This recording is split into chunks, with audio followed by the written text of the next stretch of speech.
Anyone ask us to count numbers? What we used to count? We count from 1, 2, 3, 4, 5, 6, 7, etc. If we want to count more than 9, what we used to count? 10, 11, 12, etc. If anyone asked to write the numbers, what we used to write? 1, 2, 3, 4, etc. If we are writing 2-digit numbers, 10, 11, 12, etc. Or any digits, 3-digit means 100, 101, 102, etc. Such a way we are counting. So when we are the counting numbers, starting from 1, 2, 3, 4, etc. are called natural numbers. So if we are counting 10, there exists a new number 0, new digit 0 there. So in natural numbers, that 0 is not included. That's why we are introducing one more number system is called whole numbers.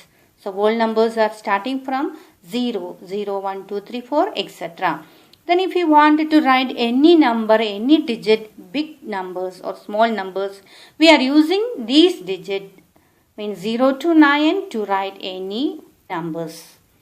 So again, if you are discussing about anything negative numbers or any lows, in such situations, we used to write negative numbers if temperature goes down or share market is going down or any type of loss, or if we give something, some amount to any other person, that time we are writing negative numbers.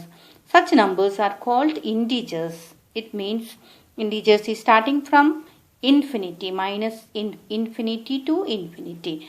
So it means, and there is negative 2, negative 1, 0, 1, 2, 3, 4, etc. Like our number lines, it is starting from negative. Such numbers are called integers. The next one, rational numbers. Any numbers can represent in the form of P by Q and the denominator Q not equal to 0. Such type of numbers are called rational numbers. Therefore, we can conclude that all natural numbers are rational numbers. All whole numbers are rational numbers and all integers are rational numbers. And all natural numbers are in whole numbers. And all whole numbers are in integers and all integers are in rational numbers.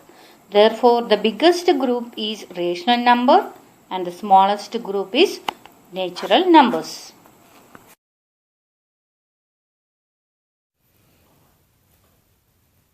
Irrational numbers.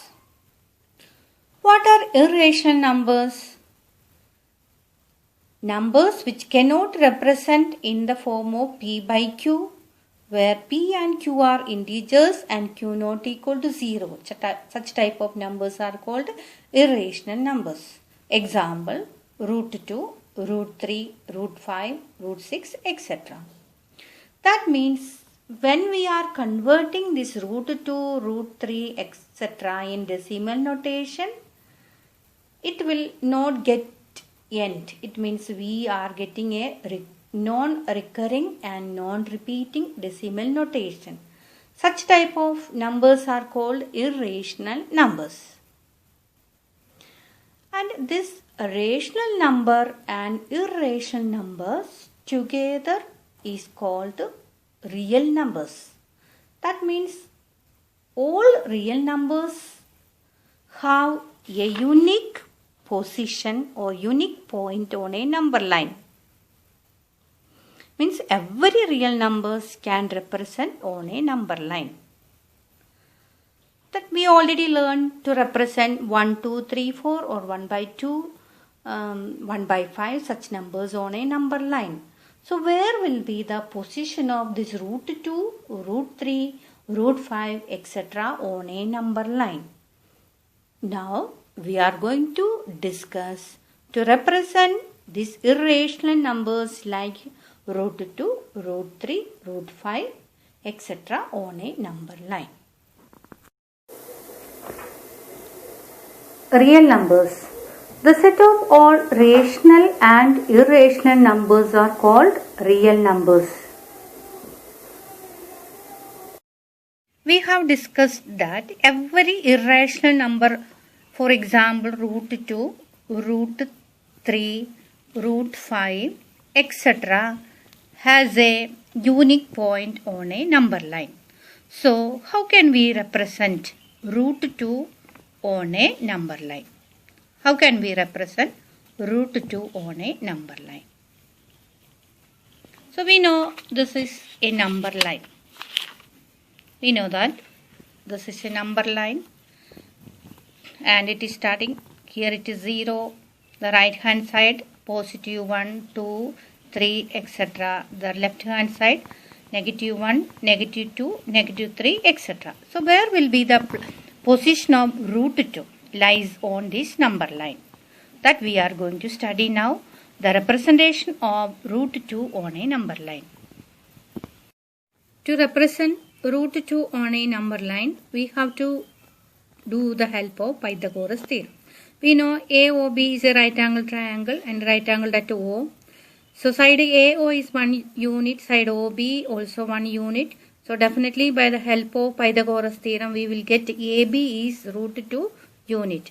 So the measurement of AB is root 2 unit.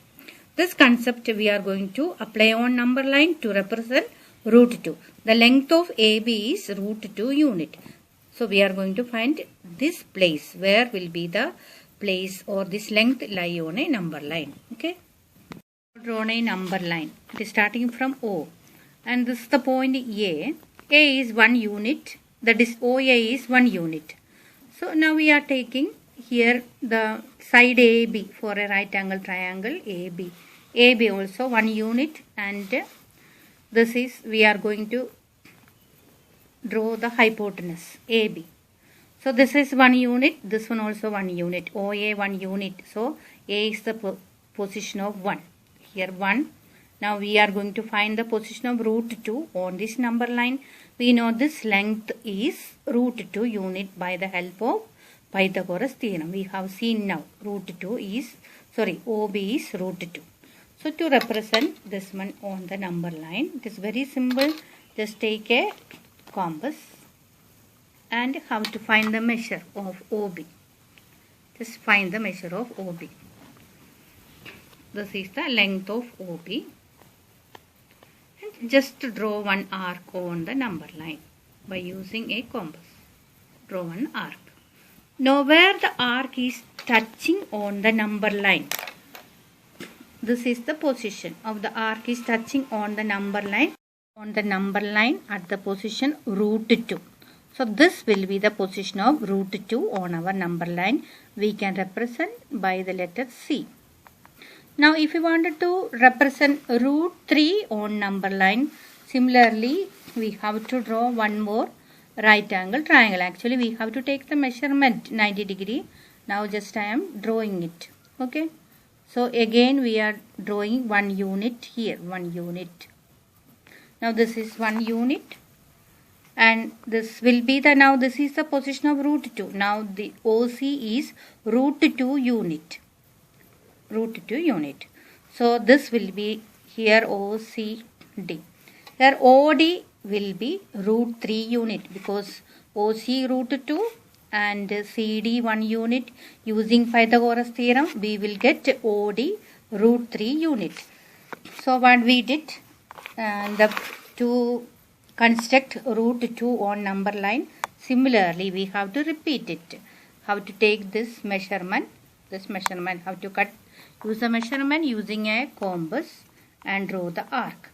Where the arc is touching on the number line, see, this is the position, this arc is touching on the number line, that will be the position of root 3. We can name it E. With the help of Pythagoras theorem and the construction, we learn to represent root 2, root 3, etc. on a number line.